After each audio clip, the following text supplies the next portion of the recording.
देख रहे हैं भायंदर सत्ता न्यूज। कांग्रेस पार्टी से इस्तीफा देने के बाद निष्कासित किए गए संजय निरुपम ने बड़ा हमला बोला है। निरुपम ने एक प्रेस कॉन्फ्रेंस में कहा कि कांग्रेस पूरी तरह से दिशाहीन हो चुकी है, यह एक बिखरी हुई पार्टी है।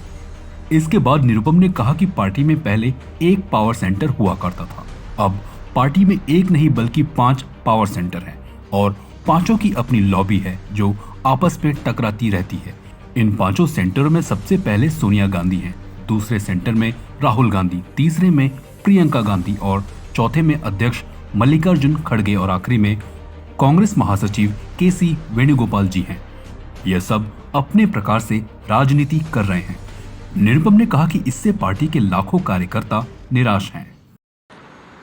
आपको पता होगा, एक हफ्ते पहले मैंने घोषणा की थी और वो घोषणा तब की थी जब महाविकास आघाड़ी की तरफ से शिवसेना ने बगैर कांग्रेस के साथ सहमति बनाए एक खिचड़ी चोर को हमारे क्षेत्र का लोकसभा का अगला उम्मीदवार घोषित किया।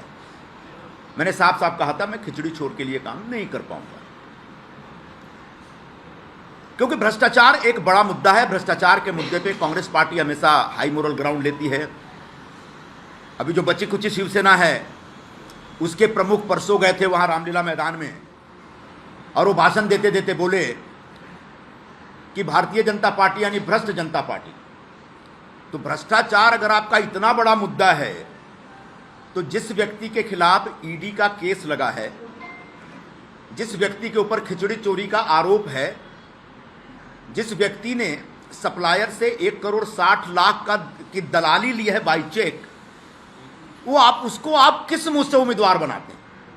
मैंने यही मुद्दा खड़ा किया था और मुझे लगा था कि मेरी पार्टी जो दिन रात भ्रष्टाचार के मुद्दे पे सभी लोगों को नसीहतें देती रहती है, शायद इस विषय को समझेगी, लेकिन मेरी पार्टी ने भी नहीं समझा।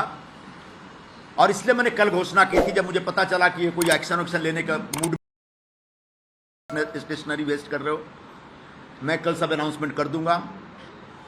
मैंने रात को 10:40 पर खड़गे जी को अपना इस्तीफा भेज भी दिया था और मुझे लगता है कि उसके तत्काल बाद शायद उस इस्तीफे में कुछ ऐसे शब्द थे, ऐसा मेरा एक्सप्रेशन था, उनको लगा कि कुछ ज़्यादा हो जाएगा अगर हम चुप रहेंगे, तब उन्होंने इस प्रकार का एक फैसला किया। मतलब A4 साइज का एक कागज कांग्रेस पार्टी ने आखिरकार बर्बाद कर दिया, ऐसा मेरा मानना है।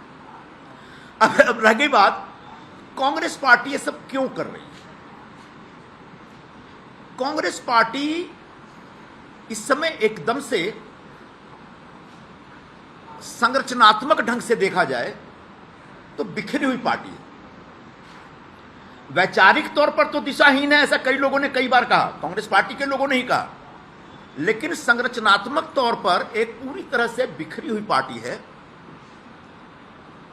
पहले कांग्रेस में एक पावर सेंटर हुआ करता था और उसका एक कॉकस होता था, उसके एक कोटरी होते थे, दरबारी होते थे, और उसके खिलाफ बाकी लोग लड़ते रहते थे या संघर्ष करते रहते थे। इस समय कांग्रेस पार्टी में 5 पावर सेंटर्स हैं। आप चौंक जाएंगे सुनकर के, लेकिन ये सब हमने अनुभव किया हुआ है। अब पूछेंगे 5 पावर सेंटर कौन कौन से हैं, और 5 के अपने कॉकस है, 5 की अपनी लॉबी है, और 5 की जो लॉबी है वो आपस में टकराती रहती है, एक दूसरे को मारने में लगी रहती है। और उसमें बहुत सारे लोग, हमारे जैसे लोग जो किसी भी लॉबी का कोई बाहरी हिस्सा नहीं है, वो अक्सर तकलीफ में रहते हैं। और मैं अकेला नहीं, ऐसे लाखों लोग हैं कांग्रेस पार्टी से जुड़े।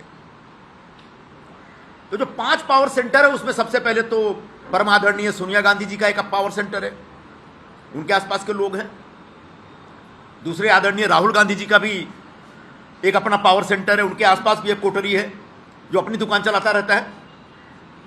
फिर बहन जी की भी एक अपनी कोटरी है, वो अपने ढंग से एक्सर्ट करती रहती हैं, अपना पावर एक्सर्ट करती रहती हैं।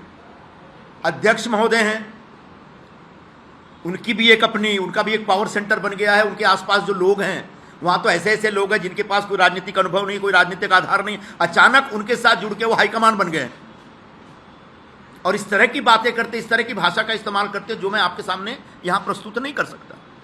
और आखिरी एक जो पावर सेंटर है जनरल सेक्रेटरी ऑर्गेनाइजेशन का, वेणुगोपाल जी का, वो भी एक पावर सेंटर बना हुआ है भाई। वो भी अपने ढंग से अपनी राजनीति करते रहते हैं। जब हिंदी बोलते समझ में नहीं आता, अंग्रेजी बोलते समझ में नहीं आता, मलयाली हमको समझ में नहीं आता है। एक ऐसा आदमी पिछले इतने वर्षों से बैठा हुआ है और संगठन लगातार गर्त में जा रहा है, संगठन लगातार बुरे खराब दौर में, खराब हाल में। तो एक कांग्रेस पार्टी में जो ये टकराव चल रहा है लॉबियों का, उसकी वजह से कांग्रेस के बाकी राज्यों में बैठे जो लीडरशिप है, जो मेरिटोरियस लोग हैं, जो योग्य लोग हैं, उन लोगों का कष्ट बढ़ता चला जा रहा है। और मैं पिछले 4-5 वर्षों में इसको बड़ी गंभीरता से मैंने महसूस किया है, लेकिन मैं धीरज रख रहा था। आखिरकार धीरज टूट गया, बांध टूटा धीरज का, और उसके बाद जो सामने आया वो सब आपके समक्ष है। तो ये जो वैचारिक स्तर पर जो एक द्वंद्व चल रहा है पार्टी में, उसकी वजह से बड़े पैमाने पर कार्यकर्ताओं के अंदर एक निराशा और नाराजगी बनी हुई है। और अगर यूं ही चलता रहा तो आगे जाकर धीरे धीरे बहुत कुछ खत्म हो जाएगा, बिगड़ जाएगा, मुझे ऐसा लग रहा है।